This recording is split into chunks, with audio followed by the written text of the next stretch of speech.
What was it like growing up in Queens, New York? Um, I have some memories from Queens. I was born there until I left. I left Queens at about, I want to say, 8 or 9 years old. Um, my family decided to move down to Florida. They weren't too fond of the weather, so they decided to move down here. Then my mother and father split up. My father went back up to Queens, so I'd visit him every kind of break I guess I had in school. So a lot of my family lived up there. I mean, some of them still do. So most of my memories are, like going, spending time with my family, going to the parks, and doing things a kid would do, pretty much. The city, obviously, the subway and the trains, and everything's a lot different than what it is over here, especially with the transportation and the people and the scenic, everything how it looks. But I love the city, man. I love going back there. I still go back there to this day. It's been a couple of years since I've been there, but yeah, man, I love New York. What got you interested in MMA originally? Man, since I was a kid, ever since I can remember, I enjoyed watching films like from Jean-Claude Van Damme, Chuck Norris, Bruce Lee, Billy Blanks, like all these. Anytime that I turn on the TV on the weekend, I see. I'm a huge fan of Ninja Turtles. I grew up with the Power Rangers first started coming out. I was just very attracted to martial arts, and I used to just break stuff all the time, put holes in the wall. My mom used to kick my ass all the time because I was just like I like replicating everything. So I'd jump off. I broke my bed. I don't know how many times, like just jumping off and doing all these crazy things that I've seen on TV. And eventually, I got into a martial arts school in New York, and then I came down here to Florida and just pursued it, enjoyed it, fell in love with it, and it became my life. What were your thoughts on the reboots of those different movies, like the Ninja Turtles or the Power Rangers? Classics are always going to be classics, man. The Power Rangers, I'm a little older now, so I think I might have saw it. I caught it one night, I was browsing to see movies to go to sleep to, and I think I caught a piece of it. But yeah, man, no, the Ninja Turtles. It's kind of hard for me to say that I don't like it, but I'd rather stick to the classics. Even the new Ghostbusters that they did, I wasn't a fan of. Like a lot of the reboots that they've made, I'd rather just stick to the classics. And it's also nostalgic for me when I see like the classic movies. I can picture myself where I was when I watched it and everything that was going on back when I was a kid and how I felt. So I'd rather the classics all day over the newer ones. Tell us a little bit about your pro debut, and what was that like for you going into it? My pro debut, it was down here in my hometown in South Florida, like literally, I want to say 10 minutes from where I live. And it was nerve-wracking, man. It was my pro debut. I was excited. I was anxious. I had one thing that I wouldn't advise anybody to do is to have, number one, their pro debut where they live, and number two, tell the whole world about it.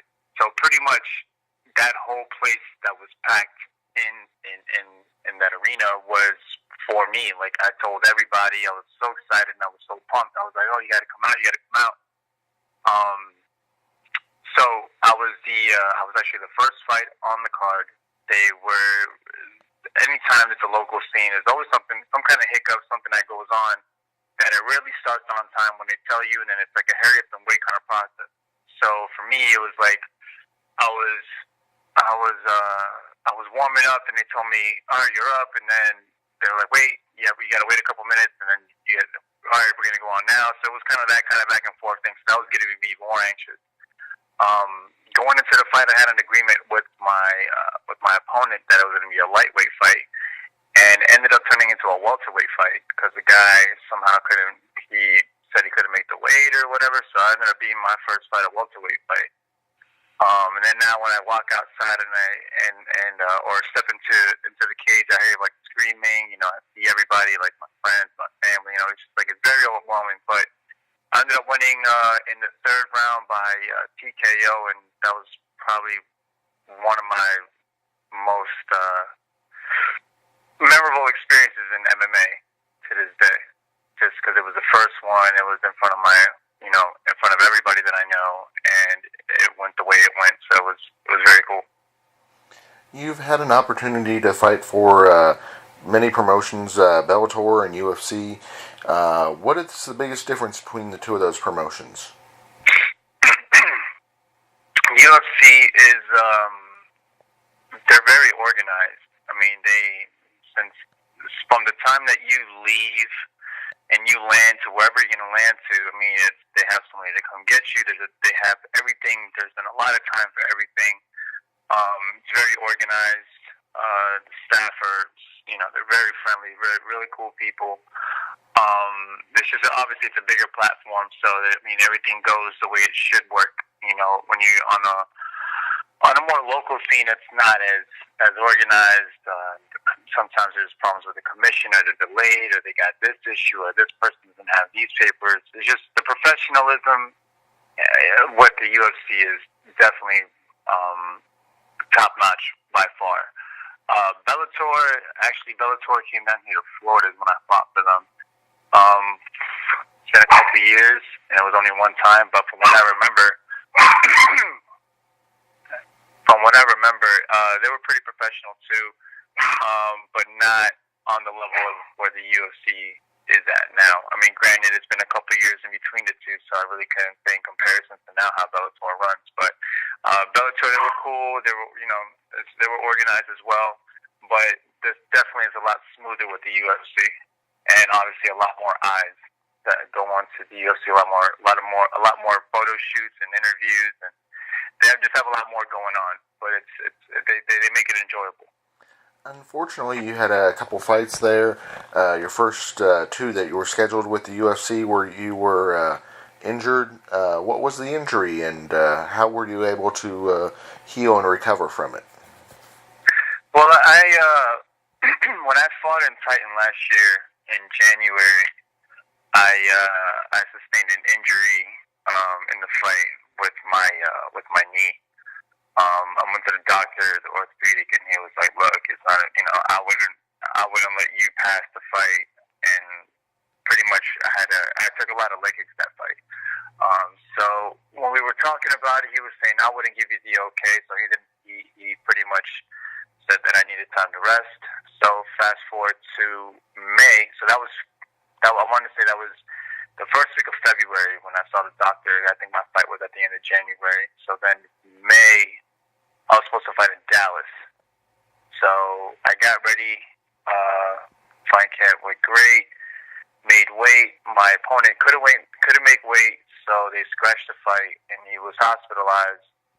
So I didn't know when it was rescheduled for. So that was May. Then we had the retreat that we went to. Again, it was kind of my fault because I didn't know when we were going to be rescheduled. There was a rumor going around that we were going to fight on Long Island because we're both from New York. He's from Queens as well, but he was living there at the time, and that was going to be in July. So I was like, all right, I have some time. So I'm a big 45er, so I have to make sure my weight was on point and make sure everything was good. But since I thought I had a little bit of a break because I was fighting back to back, I was like, all right, I could splurge a little bit. So I was eating and I was just enjoying myself. So I wasn't really taking care of my body the way I should. So fast forward a week after the retreat this is going into the end of May, beginning of June. I got a call saying that I'm going to fight the same guy in Oklahoma. So my weight was kind of high, and my body, I guess, was kind of telling me what I couldn't do, but I was forcing it to do it. So I made 45. I made weight for the 45 fight in June, but it wasn't a healthy way of doing it. So going into the fight, my body was just not responding the way that I wanted to. I got really tired really fast, and it just kind of shut down on me. So that was that fight. And then I was like, you know what? If I'm going to take fights last minute or not be on such a strict diet to where I can go to multiple fights, let me go up to 55. And that's when I had to fight with Sage. and you could tell the difference body-wise. You know, he was a lot bigger than I was. I'm not really I want to say I'm more of a natural 45 than a 55. All these guys cut down from like 190, 200, or 185. Like I can't even, I have to be a fat ass to hit 180. So definitely 55 is not a weight class for me. Yeah, I know what you mean. It is amazing how much weight some people will cut for their fights. I mean, I get it if you're walking around 10, 20 pounds, but yeah, you're right. Some of them will just drop like. Yeah, man. A lot of these guys are huge. I heard Kevin Lee goes into fight week at 190, and I'm like, what? Well, it's huge. You know, these guys make these huge weight cuts. I mean, and they're barely making them. You know, CUC Khabib having trouble with it, but now he's the 55 champ. Kevin Lee's a big 55. I mean, all these guys I've trained with, Edson Barbosa, he's a big 55, compared next to me. You know, so for me to fight at the elite level with these elite guys at a local scene or at a lower promotion, yeah, I could fight 55, 45, even 70 with some of these guys, but at the elite level, man, I mean, you gotta do everything possible to have every single little advantage you can in the fight. So tell us about Team Wolfpack. I represent. Well, here's the thing. I represent American Top Team. Team Wolfpack is Roger Crawl's team. I represent American Top Team as a whole, as a subset. There's Wolfpack. Roger Crawl has been in my corner, man, since I've known him. Him and my father have a relationship, and it goes way back to when I was a kid, when I first started competing, when I first got into martial arts. When I told my instructor, which is I call my dad, he told Roger, because Roger has all the connections, and at the time he was fighting in mixed martial arts, so he knows everybody under the sun when it comes to the mixed martial arts world. So he wanted to get me in contact with him so I can get fights and this and that. And then at that time he wasn't affiliated with American Top Team. Eventually, as the years gone, I was doing amateur fights, and at that time there was no amateur MMA fights. There was just amateur kickboxing and boxing. So I was doing that. Finally, in Florida, they sanctioned amateur MMA, but at that time I was ready to turn pro. So now I think you need 5 amateur MMA fights to turn pro. But anyway, so Roger became part of American Top Team, so I started going to the headquarters of Top Team, where all the big dogs are at, where all the champions and all the guys that are playing the UFC go. So I started training with them. So obviously, when I fight, I represent American Top Team. I represent Roger Crawl and his brand, but also my instructor, my head coach, my dad. He has a gym of his own. It's called Real World Training Center, and I represent them as well. So primarily, I would say I represent my dad's gym because I train there every day, and I also train at American Top Team headquarters every day as well. So I represent, I guess, both. And as far as Wolfpack goes, I go there once in a blue, but I represent Roger Crawl than I do Wolfpack. But that's his thing, that's his brand, so it's one and the same. Tell us a little bit about your dad's gym that you train at. Who else do you work with there? Well, I'm the only pro fighter there. That was the whole reason why I needed to go and expand to American Top Team, because the level of, I guess, for training partners, and for more experience, to broaden my experience, and the coaches in different areas like wrestling and jiu-jitsu and stuff like that. That's how I got into American Top Team. My dad's my striking coach. I've been with him since I was 9, 10 years old. He's a junior black belt, which rest in peace. He just passed away. I want to say last week or the week before. He trained with Bruce Lee. He actually helped him, that famous side kick that you see him throw. He was the one who actually taught him the technique how to do that. I'm a black belt under him. He's trained also Tisha Torres. I've known Tisha since she was a little girl, since she was like 6 years old, and she trained with us until she was about 18 years old. So I've literally grown up with her. So yeah, my striking still to this day comes from my dad. I don't have anybody else really coach me in striking. With the grappling and wrestling and stuff like that, yeah, but striking still comes from him. So we work together, one-on-one, obviously, and then on other, when I need sparring or I need to do some rolling or wrestling, I go to American Top Team. At America Top Team, who are some of the fighters that we might not know? Because we know a lot, obviously everyone knows the big names from there, but some of the fighters Right. that we might not know that we should know. Who's the, that breakout star that we should know about? Man, it's a lot of people that honestly, there's just a lot of people that I work with. A lot of big names, obviously. The smaller, I wouldn't say. Last names I stuck with, but like I worked with Keith, Lamar, Lazar, Thiago. There's Landon. There's so many guys that I work with on a daily basis. Trent. But yeah, like I said, I'm horrible with names and even more horrible with last names. So I know a lot of faces, but names I'm really no worries. Horrible with. I'm the same way. It happens. Who is the toughest opponent that you've fought in your career? The toughest opponent. That's a good question. I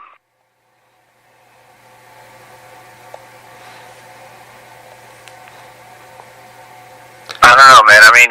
I feel even in my losses, I was the reason why I lost. Not so much because they were better or outskilled me. I think I just didn't perform that night the way I should. But I could probably say the most frustrated I've ever been in a fight was with my Bellator debut, well, the one and only fight I had in Bellator, because he was a wrestler, a strong wrestler, and he took me down in the first round, and it was no big deal. But in the third round, he took me down, and I was mounted for like 4.5 minutes of the fight, and he just kept pounding away. Thank God I just kept moving so they wouldn't stop the fight. But he felt so heavy. It felt like dude was like 500 pounds. Like he was small, compact, and really strong. And me trying to get out was just getting more tired, and he just kept pounding away. So I kept scoring as much as I could. My ground game was nowhere near what it is now. If it was, and if my knowledge of the ground would have been what it is now back then, I would have got out easily. But yeah, I think that was probably the most frustrating part frustrating fight I've ever had, is where I couldn't really do anything. I just felt like I was drowning. So he just held me down, was beating me up, and I lasted till the bell rang. But it was a really sucky experience, to say the least. Do you have another fight scheduled? From what I hear, I haven't signed the contract yet, but apparently my opponent signed the contract. They couldn't find anybody for me to fight at my natural weight. Even at 55, they couldn't find anybody for me to fight. So I'm fighting for Titan FC. I think this is their 50th show. Titan FC 50. June 29th, I'm going to fight at welterweight at 170 against some guy, I really don't know his name, but some guy from MMA Masters down in Miami. Oh, wow. Talk about a weight shift. Mm-hmm. That's pretty much my walking around weight. I can't miss weight for nothing. So the good thing is that I won't have to cut weight, but at the same time, the bad thing is that I'm not cutting weight. So I definitely want to get back into 45. I think 45 is a more natural fit for me, but I'm going to take this fight just to I don't want to lose the momentum of fighting. So I just want to stay active. They didn't have an opponent for me, so I was like, you know what, screw it, I'll step up to whoever, and that's what they came back with me with. So I'm gonna take this fight at welterweight, probably my one and only, and just keep it rocking, man. Who would, if fans are wanting to follow you on social media and on the web, Where would the best spot for them to look? Yeah, definitely. Instagram would be Capo, CAPO _UFC.